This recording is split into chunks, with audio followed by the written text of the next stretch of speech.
Welcome back to Joga Bonito, guys. In this episode / next few minutes, we're going to be looking at the top 10 new signings of this season. So bear with me. Let me know, as always, in the comments below what you think. If I've missed anyone that you see has a great potential for this season, and we'll take it from there. I don't really have a particular order for this. I guess it will be slightly into my favorite sort of transfers from 10 to 1. But not necessarily in that order. Again, a little bit of favoritism here and there, but in the general gist of things, that's kind of what I see from 10 as in the slightly worse and 1 as in the best transfer of this particular season. At number 10, we have Rui Patricio. Portugal's number 1 has been somewhat of a coup for Wolves. Again, not too surprising considering the amount of Portuguese and the Portuguese contingency there with Jorge Mendes running things behind the scene. But again, a massive signing for them. And I see them really pushing on with having that solidity at the back and last man in terms of like the sort of last line of the defense there. Wolves were willing to pay around 16 to 20 million for the Portuguese number 1, but with a little bit of a funny situation at Sporting Lisbon, they managed to get him on a free, which was a great buy. So fans kind of decided to kind of jump on a training session and kind of beat up a few of their players. So a few of those players then decided to just cancel their contracts, which I guess is kind of understandable. But still a massive signing, especially on a free. Massive loads of experience, and as a key fact, made 7 saves in the Euro 2016 final against France, which really helped Portugal stay in the game and eventually win the overall tournament. On to the 9th player on our list, we have Lucas Torreira, who just recently joined Arsenal from Sampdoria. The 22-year-old Uruguayan has basically been someone Arsenal has been looking for since pretty much Gilberto Silva. Gilberto had a great chemistry with Vieira, and since then you really haven't had someone to really hold down that line between the defense and the attack at Arsenal's midfield. A little bit more impressively also is the fee. For a 22-year-old, 26 million for the potential and what he actually looks like right now is a really good fee. So again, Arsenal did good business there. I just don't really understand why Emery hasn't quite played him yet. He should really be playing him, give him some experience. And especially with people like Xhaka, I don't think you can go wrong in terms of like dropping Xhaka and playing him. So yeah, play him more often. To put it into perspective, he had 101 tackles last year for Sampdoria, which was in the top 3 in the whole of the Serie A for the whole of the season.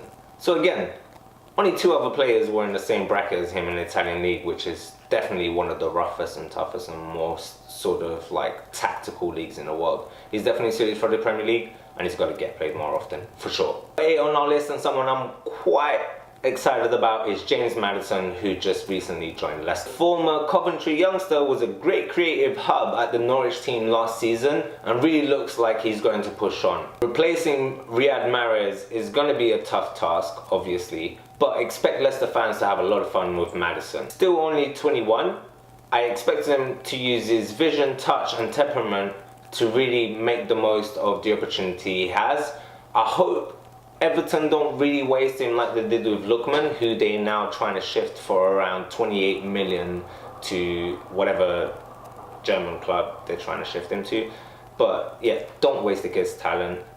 He's really fucking awesome and in the same sort of ish bracket, although not as good as Foden, but in the same sort of ilk in terms of a player. Putting that into perspective, he made 124 chances for Norwich last season, more than any other player. Again, as a 21-year-old, awesome stats, and if he can get the backing, will be a great new signing for the league. At number 7 on the list, we have Jean-Michel Seri, who you probably should have saw coming. The 26-year-old Ivorian has been linked to some of the biggest clubs in Europe, so it was somewhat of a shock when he ended up at Fulham. And there was probably a entry you saw coming for this particular list. His physicality will definitely suit the league. His range of passing, vision and composure will suit Jokanovic's playing style. So again, it's almost like his physicality will help him to adapt to the English playing style and game. His way of controlling the tempo and wide range of passing will also help Jokanovic's expansive playing style. So in terms of team efforts and also individually, he'll be a great addition to the Fulham team and to the Premier League overall. If we're looking at a benchmark, he averaged 92 passes per 90 minutes in the French league last season, with only Marco Verratti and Thiago Motta at PSG getting close to those numbers. At number 6, we had the mini saga of Riyad Mahrez going to Manchester City. If all parties were aligned, they probably would have wanted to get it done 6 months ago in January, but Mahrez finally got his wish by transferring to Manchester City this summer. A record signing for Manchester City, almost a no-brainer given his age, so he will have an ROI. He will have quite a few years to kind of make that back for them. He's won a Premier League title with them. He's a proven quality and player. He's got the stats in terms of goals and assists, and it's just a question to see how well he will fit in and whether he can make the starting lineup. You have people like Sané, Sterling, Bernardo Silva, David Silva, a whole bunch of players that potentially could get ahead of him. But, I mean, how bad can it be having Riyad Mahrez on your bench if you need him to come on? Great problem, right? In case you needed a refresher, Mahrez is amongst the top 4 players for chances created and dribbles completed within the last 3 seasons. So consistency is there, hence the price tag, along with his youthfulness and ROI long term. Perhaps the last piece to Mourinho's Old Trafford jigsaw, and coming in at number 5, we have Fred. The feeling and probably the hope is that he'll bring his dynamism and control into the midfield and allow Pogba to express himself and really create a little bit more of an impact at the business end of the pitch in terms of assists and goals and general threat in the last few pieces to their attacking play. Shakhtar, where Fred previously come from, similarly to clubs like Benfica and Porto, do generally pretty well coming out of the last 16 and quarterfinals of the Champions League. Last season he had the most passes and most tackle in the team, again reinforcing that view of Brazilian players developing in the Ukrainian and in the Champions League, and eventually going on to the bigger clubs, which Man United will be hoping that will be the trend for them as well with Fred. Speaking of Brazilians, and it will be a trend on this video, feel free to disagree and again comment down below if you see that there's too much Latin American flair there. At number 4 we have Fabinho joining from Monaco to Liverpool. The former Real Madrid fullback was converted into a central midfielder at Monaco and played a key part to their semi-final run in the Champions League in 2017.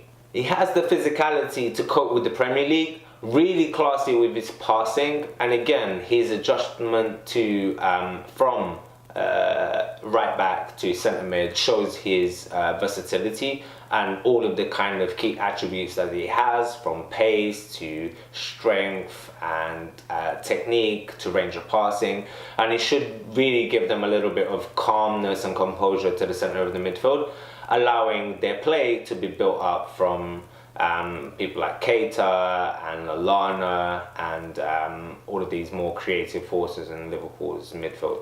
Highlighting this is the fact that he was in the top 6 for both tackling and passing in League One last season. Carrying on our Brazilian trend, I'm sorry, it is what it is, but we have Felipe Anderson going from Lazio to West Ham United, which is one of the biggest surprises but also the most exciting transfers we had this season, coming in at number 3. West Ham have had to break their transfer record in trying to get Anderson from Lazio, and there's no denying the talent and the boost that he will have for them both on the pitch and probably commercially as well with some of the shirt sales there. To be fair, his last season wasn't that great, but when you put him along with Lanzini and Wilshere, you have a really strong amount of creativity in that middle of the park and going forward for West Ham, and something they kind of missed last season and something that Manuel Pellegrini is trying to implement at West Ham. So I really think he'll suit the style of play, the way they want to go forward. They haven't started the best. I think they'll need some time to gel, but really flipping excited about how they're going to line up this season and what sort of thing they're going to be playing this time around. Now, the last of the Brazilian trio, since he's technically an Italian international. But we have Jorginho at number 2, making his way from Napoli and joining Sarri's revolution at Chelsea. In my view, he's going to be the maestro that's going to bring Sarri's philosophy and football sort of mythology to Chelsea, and he'll help to orchestrate it. He has, I think, already within the last couple of games showed his range of passing and how he can really dissect and move those transitions from defense to attack real quick with just like an awesome pass to just break through those lines. I'm really looking forward to watching him play and playing that sort of quarterback role for Sarri's philosophy at Chelsea. And the fact that Manchester City went quite hard to try and get him shows what kind of quality of player you're looking at. Also showing what kind of player he's looking at is 2,000 passes, almost 2,000 passes in the Serie A last season, more than any other player in the top 5 European leagues last season. So he's a pass master, and I really look forward to watching him play. It will really depend on who else they partner him up to in the Chelsea midfield. That's still a gamble considering the options they have, but 100% I think he'll be the second most important signing for the Premier League, and the whole of the league will enjoy watching him play, for sure. Last, but definitely not least, as the number 1 transfer signing into the Premier League, I believe will be Naby Keita, coming in from Red Bull Leipzig to Liverpool. He's going to be fire. 100%. Keita is a super mobile player that is all action. You look at his heat maps around the games and the kid is all over the place. Has the quality and the technique to match his physicality and massive engine, and will add something different to the Liverpool midfield. I don't believe he's quite the replacement for someone like Coutinho. He will be the box-to-box midfielder, so it will be interesting to see how he lines up along his teammates. In the first couple of games, you had Milner and Wijnaldum partnering him in midfield. I still think that's a little bit too uncreative in terms of breaking down the smaller teams. Against Crystal Palace, it worked pretty well. But going forward, I believe you need to be a little bit more adventurous against the smaller teams that are going to park the bus, Air Force One, whatever you call it, behind, and to try and break those down. Keita recovered possession more than 450 times in the last 2 seasons for Red Bull Leipzig, more than any other player in the Bundesliga. And again, it's going to be the final piece to recovering the ball high up the pitch in Liverpool and Klopp's counter-pressing style. And it will just mean that as soon as he wins it, we're right on their doorstep, and it's just going to help that counter-pressing reach to another level. Again, I think Liverpool might need a little bit more of a number 10. I really can't see a sort of like a guaranteed number 10 in that lineup.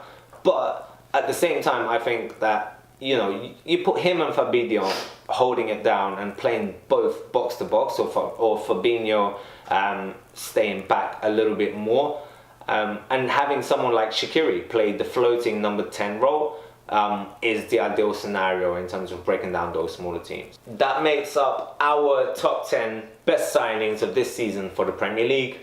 Let me know what you think down below.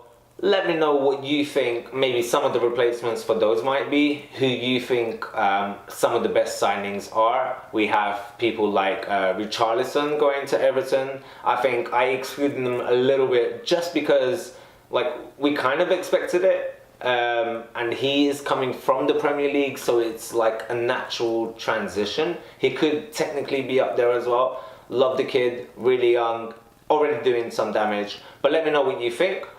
Again, like, comment and subscribe.